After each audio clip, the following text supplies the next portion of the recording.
Hey guys, what's up? So in this quick video, I'm going to show you how you can get the spirit filter on TikTok. So I'm in TikTok camera. To get this effect, go here. This is the effects gallery. Okay, here in trending section, remember this image. This is the filter. Okay, wait for it to see the spirit. Yep.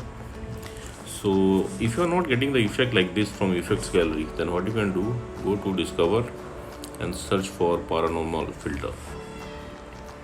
Okay, on the top row you will see the effect icon. Just tap there and you will be directed to the effect page. Now from here you can add it to your favorites, and at the bottom of the screen you will see try this effect.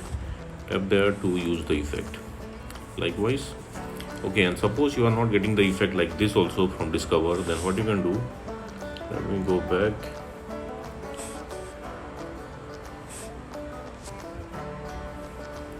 Okay, visit this website. Link to this website I'll give you in the description box below. So here in this website you will see the effect icon. Just tap there. Okay, and you will be directed to the effect page again. Tap on the record button at the bottom of the screen. Okay, and that's it, you got the filter. So that's it guys. Likewise, you can get the spirit filter on TikTok. So thanks for watching the video guys. See you in the next video.